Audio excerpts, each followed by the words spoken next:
Las imágenes de miles de marroquíes han golpeado al mundo por su crudeza. Muchos de ellos niños y jóvenes que entraron en esa frontera desde Marruecos a España, a la ciudad de Ceuta. Esta accidentada migración tiene una historia milenaria, llena de detalles y de peleas y encuentros políticos y diplomáticos entre los reinos de Marruecos y España. Desde la coyuntura de la noticia nos devolvemos en el tiempo. Esto es Memorias del Mundo, un video podcast disponible en YouTube y en todas las plataformas de audio. Teresita, las imágenes de los últimos días son realmente conmovedoras, estremecedoras y muestran una cara y una postal muy complicada y muy dolorosa de ese fenómeno del que hemos hablado muchas veces aquí en Memorias del Mundo, como parte de lo que ha sido la historia de la humanidad, y estoy hablando de las migraciones. Y me refiero puntualmente al hecho que está ocurriendo en un sitio que ya vamos a hablar y nos va a explicar por qué España y Marruecos comparten una frontera. Pero esta imagen sí que ha sido conmovedora. Miles de marroquíes, la mayoría niños y jóvenes, pasándose a la fuerza a la ciudad de Ceuta, que es una ciudad española. Y es que al ser española, Ceuta es parte de la Unión Europea.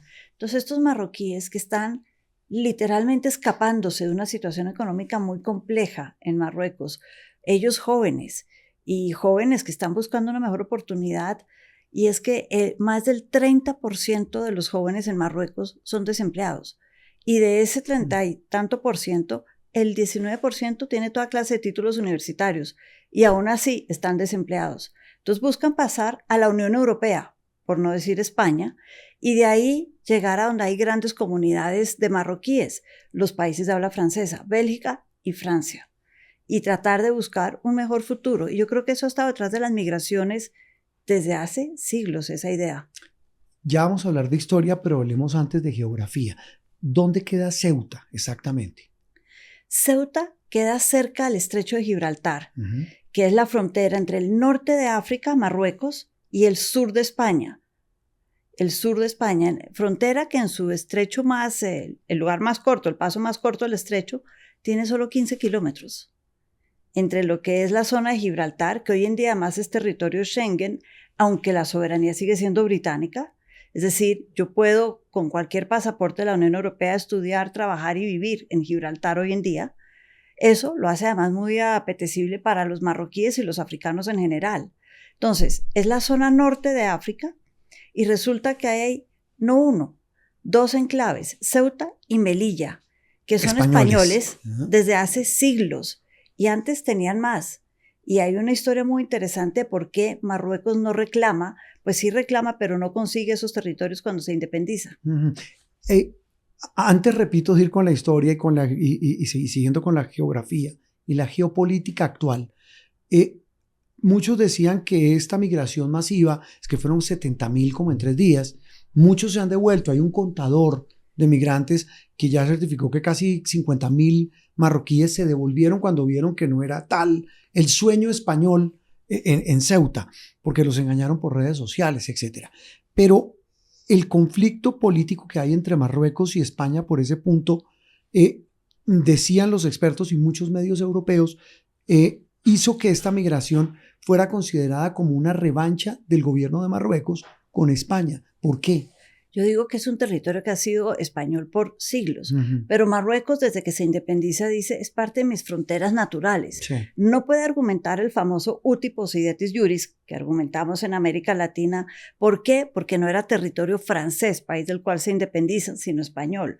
Pero sí dice es parte de mis fronteras naturales y yo quiero ese derecho. Dicho eso, viene ese enfrentamiento con España, que tiene otro territorio en la mitad. Y otro país que entra a jugar ahí también en la zona. ¿Qué es? Estamos hablando de Algeria. Sí. Uy, que ese, si no enemigo, contrincante enorme de su vecino que es Marruecos. Claro, y no tienen relaciones diplomáticas, no se quieren para nada. Son enemigos. Son enemigos, sí. Rivalizan por ser el país grande en la zona. En la parte norte de África. Norte de África. Y ahí entra un cuarto territorio que se llama el Sáhara Occidental. El Sáhara Occidental es un territorio que está al sur de Marruecos, sur occidente de Marruecos, es un territorio relativamente grande, podría ser un país, y quieren ser un país. ¿Eso no era español? Era territorio español hasta los últimos días de Franco. Del dictador. Sí, Franco, más o menos en su lecho de muerte, da la orden de abandonar el Sahara Occidental y que entraran las tropas marroquíes, si es las que iban a entrar o las que fueran. Hoy es marroquí. Sí, no. Ellos, los habitantes del Sahara, crearon un frente para su liberación. ¿Los Polisarios? El Frente Polisario. Frente Polisario. Desde antes de que muriera Franco. Ajá. Y desde entonces dicen, somos autónomos y queremos ser un país y queremos ser independientes. Pero cuando se van los españoles y entran los marroquíes dicen, bueno, consideraremos darle autonomía, pero esto es soberanía marroquí. Y están enfrentados desde el año 75. Algeria defiende al Frente Polisario y le da, el enemigo y mi enemigo, le da todo enemigo, claro, al Frente Polisario.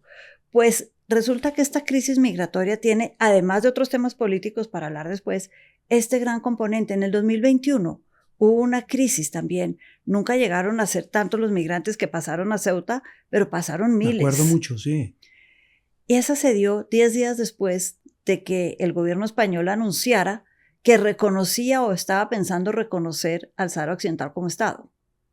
Cada vez sí le entiendo que hay una diferencia entre España y Marruecos. Marruecos abre, excúseme la expresión, el grifo para que entren migrantes por Ceuta. Esta vez, 10 días antes también de que esto pasara. Esta última. Sí, Pedro Sánchez viajó a Algeria. Se reunió con los argelinos. Que son enemigos de los marroquíes. Toda clase de acuerdos de cooperación en temas de gas, muy importante para España, el tema del gas natural, crisis energética. Firmó eso. Eso no le cayó bien al rey de Marruecos, sobre todo porque está en un momento político interno complicado y tiene elecciones, nosotros diríamos de Mitaca, para Parlamento el 23 de septiembre. Entonces dijo, haciendo acuerdos con los argelinos allá, y además lo llamó y le dijo, bueno, señor Sánchez, ¿qué ha pasado con el reconocimiento a la soberanía marroquí del tema? Después de la crisis del 21, usted se comprometió a que iba a acatar lo que dijera Marruecos y usted no se ha pronunciado. Hay silencio absoluto y no reconocen la soberanía marroquí en el tema del Sahara Occidental. Y súmele, y yo asumo que usted iba para allá, súmele los problemas internos graves que tiene Sánchez. Llegó a Ceuta, ¿no? Esto, cae y lo linchan. O sea, yo no, pues, ese será motivo de otro capítulo de Memorias del Mundo, pero yo no recuerdo, o puedo estar equivocado, un presidente del gobierno español más odiado que Pedro Sánchez. Entonces no lo quieren en España, llegó allá en medio de la crisis a intentar hacer presencia estatal y lo sacaron a sombrerazos. En Marruecos no lo quieren. Está en un problema enorme y ese lío hoy lo tiene. Esto de Ceuta se le ha convertido en otro motivo para que más lo odien muchos españoles. Por supuesto, el PP y la derecha española, para el país que está tan polarizado como nosotros, lo odian. Pero cuando digo lo odian es que lo detestan. Lo odian. Y donde va, lo abuchean. Pero no es nuevo. Hace año y medio las inundaciones de Valencia. Claro, que le fue Él muy llegó mal. Y lo abuchearon tremendamente. Claro, me acuerdo que en Valencia el contraste es que a él le fue muy mal en las inundaciones y les fue muy bien a los reyes. Sí. Me acuerdo mucho. Pero sigamos con Ceuta, Teresita, y con este tema de la frontera entre España y Marruecos. Y ahí sí devolvámonos en la historia. ¿Cómo es esto que este territorio es español y este Sahara y toda esta zona del norte de África era español hace muchos años, pero miles de años? Aquí hablamos de finales del siglo XV, 1400, principios del siglo XVI, cuando esta zona... Miles no, centenares de años. Centenares. Era, bueno, si hablamos de miles y echo un poquito más para atrás, sí. Ceuta es de los lugares más antiguos donde se han encontrado restos humanos. La cifra, me tocó mirarla a ver si es que había un error en el cero en algún lado o algo, 300.000 años. Ah, entonces sí hay miles de años ahí de por medio. Miles de años. Se llama Banzú y hoy en día es una ciudad en el norte de Ceuta, de este pequeño territorio de 19 kilómetros cuadrados. Ese es uno de los sitios más antiguos del planeta en donde se han identificado asentamientos humanos. Al lado queda Melilla. Sí. Pero dicho eso, pasemos a la historia un poquito más reciente, centenares de años. Sí, centenares. Porque Ceuta fue parte de los fenicios, de los griegos, de los romanos, de todos. Pero hacia el siglo XIV-XV fue portuguesa. Los portugueses se hicieron a esa zona del norte de África, en general casi toda. Y en 1578 muere el rey de Portugal sin dejar herederos y lo más cercano era Felipe II, rey de España. Y Felipe II se hace al trono de Portugal, nace algo que se llamó la Unión Ibérica, duró muy poco. Pero por un pequeño momento en el tiempo, los dos países tuvieron un solo rey y el mismo rey. Y Felipe II era muy ambicioso. Pues tanto así que cuando se separaron se quedó con esa parte de África. Claro, pero porque los españoles que él había mandado, por eso era muy ambicioso, él se encargó de mandar batallones españoles a todos estos territorios, dijeron, pues somos españoles y vamos a seguir siendo españoles. Y se quedaron españoles. Ahí pasemos al siglo XIX. Siguen siendo lugares españoles.